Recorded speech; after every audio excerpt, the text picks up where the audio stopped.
Assalamualaikum warahmatullahi wabarakatuh. Perkenalkan, nama saya Hardiani dengan NIM 09105802222031 dari Prodi Pendidikan Bahasa Indonesia. Baik, pada kesempatan kali ini saya akan membahas tentang upaya pemberantasan korupsi. Adapun pokok pembahasan dari materi ini yaitu konsep pemberantasan korupsi, upaya penanggulangan kejahatan korupsi dengan hukum pidana, dan berbagai strategi dan upaya pemberantasan korupsi. Konsep pemberantasan korupsi sangat penting untuk menghubungkan strategi atau upaya pemberantasan korupsi dengan melihat karakteristik dari berbagai pihak yang terlibat serta lingkungan di mana mereka bekerja atau beroperasi. Tidak ada jawaban, konsep, atau program tunggal untuk melakukan pemberantasan korupsi. Ada begitu banyak strategi, cara, atau upaya pemberantasan korupsi yang dapat dipilih atau dilakukan suatu negara atau organisasi yang kesemuanya harus disesuaikan dengan konteks negara atau organisasi tersebut, baik itu konteks sosiopolitis, sosioekonomis, sosiokultural, serta konteks lainnya. Kedua, upaya penanggulangan kejahatan korupsi dengan hukum pidana. Secara garis besar, upaya penanggulangan kejahatan dapat dibagi menjadi dua, yakni melalui jalur penal atau dengan menggunakan hukum pidana, dan jalur non-penal atau diselesaikan di luar hukum pidana dengan sarana-sarana non-penal. Secara kasar, menurut Barfa Nawawi Arif, upaya penanggulangan kejahatan melalui jalur penal lebih menitikberatkan pada sifat perspektif penumpasan atau penindasan atau pemberantasan sesudah kejahatan terjadi, sedangkan jalur non-penal lebih menitikberatkan pada sifat preventif atau pencegahan. Dikatakan secara kasar oleh Barfa Nawawi Arif karena tindakan represif juga dapat dilihat sebagai tindakan preventif dalam arti yang luas. Selanjutnya, berbagai strategi atau upaya pemberantasan korupsi.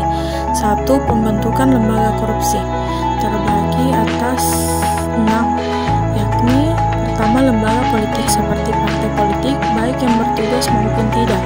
Kedua, lembaga legislatif yang bertugas membuat undang-undangan, lembaga pemerintahan yang bertugas melaksanakan undang-undang serta membuat, mengeluarkan, dan melaksanakan seluruh kebijakan yang bersumber dari undang-undang. Ketiga, lembaga peradilan termasuk di dalamnya kepolisian, kejaksaan, dan pengadilan serta lembaga kemasyarakatan. Keempat, institusi lain yang memiliki tanggung jawab melakukan audit di lembaga pemerintahan seperti Inspektorat Jenderal. Kelima, lembaga independen yang terlibat yang mungkin dan dapat terlibat dalam pemberantasan korupsi seperti lembaga pendidikan, lembaga swadaya masyarakat, dan media. Terakhir, lembaga atau sektor swasta yang dapat terlibat dalam korupsi atau upaya pemberantasan korupsi seperti kontraktor dan auditor swasta. 2. Pencegahan korupsi di sektor publik.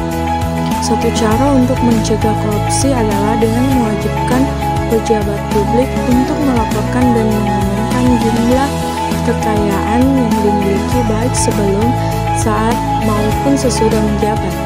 Untuk kontrak pekerjaan atau pengadaan barang baik di pemerintahan pusat, daerah, maupun militer, salah satu cara untuk memperkecil potensi korupsi adalah dengan melakukan lelang atau penawaran secara terbuka. Korupsi juga banyak terjadi dalam perekrutan pegawai negeri sipil dan anggota militer. Korupsi, kolusi, dan nepotisme sering terjadi dalam kondisi ini. Sebuah sistem yang transparan dan akuntabel dalam hal perekrutan pegawai negeri dan anggota militer juga perlu dikembangkan. Ketiga, pencegahan sosial dan pemberdayaan masyarakat. Salah satu upaya memberantas korupsi adalah memberi hak pada masyarakat untuk mendapatkan akses terhadap informasi atau accessing to information. Isu mengenai public awareness atau kesadaran serta kepedulian publik terhadap bahaya korupsi dan isu pemberdayaan masyarakat adalah salah satu bagian yang sangat penting dari upaya memberantas korupsi. Salah satu cara untuk meningkatkan public awareness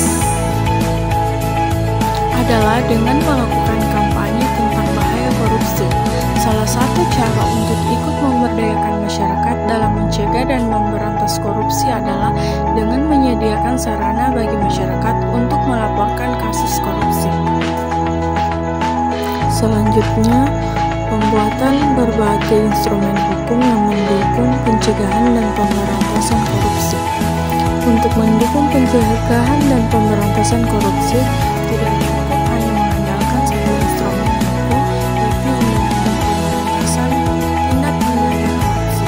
Berbagai peraturan perundang-undangan dan instrumen hukum lain perlu dikembangkan. Salah satu peraturan undang-undang yang harus ada untuk mendukung pemberantasan korupsi adalah Undang-Undang Tindak Pidana Luar Negeri atau Pencucian Uang. Kerjasama internasional. Hal lain yang perlu dilakukan dalam pemberantasan korupsi adalah melakukan kerjasama internasional atau kerjasama baik dengan negara lain maupun dengan internasional NGOs. Keenam, monitoring dan evaluasi. Dengan melakukan monitoring dan evaluasi, dapat dilihat strategi atau program yang sukses dan yang gagal. Untuk strategi atau program yang sukses sebaiknya dilanjutkan. Untuk yang gagal harus dicari penyebabnya. Sekian materi yang sempat saya sampaikan. Wassalamualaikum warahmatullahi